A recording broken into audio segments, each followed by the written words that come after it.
Nominee Joe Biden to choose a running mate quickly, arguing it would give him more time to raise money and unite the party. Some also say it could get him back into the news cycle as President Trump dominates the airwaves with his coronavirus briefings. Former Georgia gubernatorial nominee Stacey Abrams, who has said she'd be a, quote, excellent running mate, says diversity should be a priority for Joe Biden. Women of color, particularly black women, are the strongest part of the Democratic Party, the most loyal. But that loyalty isn't simply how we vote, it's how we work. And if we want to signal that that work will continue, that we're going to reach not just to certain segments of our community, but to the entire country, then we need a ticket that reflects the diversity of America. Our panel now, Jose Aristimuño, former DNC Deputy Press Secretary, Lisa Booth, Fox News contributor. Great to see you both. Jose, haven't seen you in a while, so glad you're back on the program. I want to start off with this, hi there, this idea of diversity. And I'm wondering, as your party needs to, kind of pitch toward unification, shouldn't it be diversity of thought, not just skin color, not just culture and race, but how about progressive thought to unify the party, like an Elizabeth Warren? Sure, look, I think we have plenty of excellent and well-prepared women to be Joe Biden's vice president. That's a decision for Joe to make. But I will say this, whether it's the vice president, whether it's the cabinet, we got to make sure that hopefully the new administration under Joe Biden represents the country. That means African Americans, that means Latinos, that means Anglo Americans. We just have to have a diverse group of people, both men and women, who are experienced and who can get this country back on track. I think on Stacey Abrams' point, I think there's a lot of women, Latina, African American, including herself, who will be excellent additions to Joe Biden's team. Lisa? I actually think Joe Biden does better when he's out of the spotlight. I don't know why they would want to put the spotlight on Joe Biden.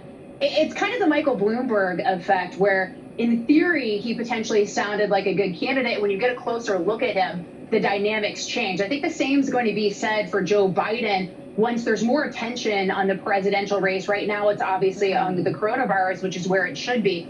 Also, whoever ends up being Joe Biden's nominee should be scrutinized by the media and by Republicans like they would potentially be the presidential candidate themselves.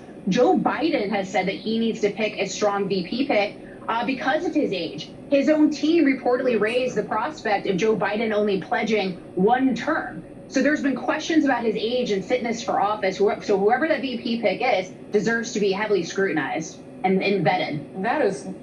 Yeah, that is a really good point about who you're looking at. And I guess my overarching question, particularly as a person of color, is what about all of those avenues of diversity that can come with, being a person of color or a woman, but perspective. And I thought you might want to scoop up some of those Bernie Sanders voters, Jose. I don't know that you get that done unless you pick somebody who maybe is in their lane, but we'll move on. Meanwhile, new Fox polling out of key swing states, Pennsylvania and Michigan, showing Joe Biden with an 8-point lead over President Trump in both states. In Michigan, the president is leading with white men, white evangelicals, and white voters without a college degree, while Joe Biden leads among women voters, non-whites, and seniors. The president won Michigan and Pennsylvania by slim margins in 2016. Jose, what do you make of it?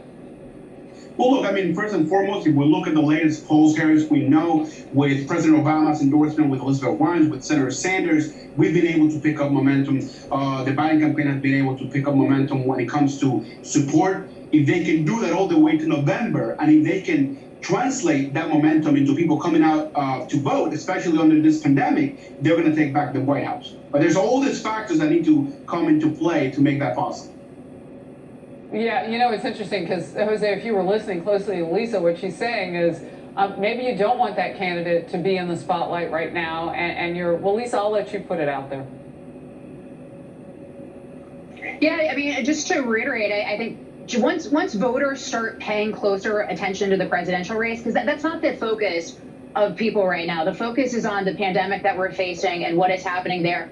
Once the focus shifts to the presidential race, probably mid-May, come June and beyond, the dynamics change because people are actually going to be looking at Joe Biden as a possible commander-in-chief.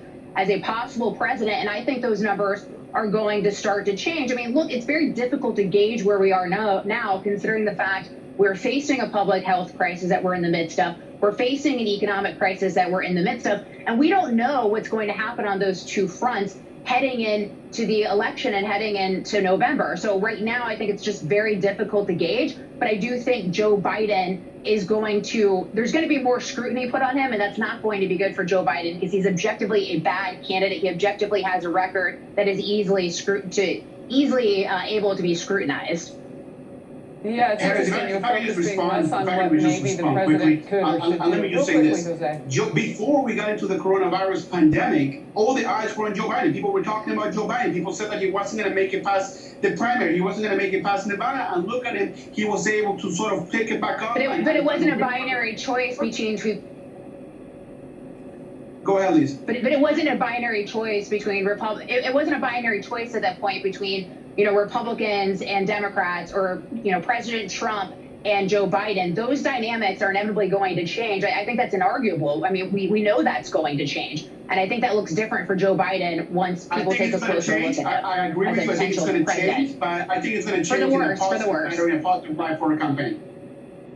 All right, I'm going to let you guys go, but I'm going to bring you back.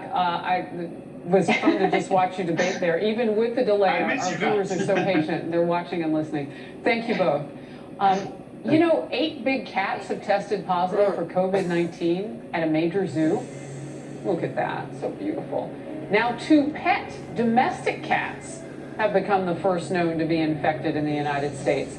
Details on how pet owners should respond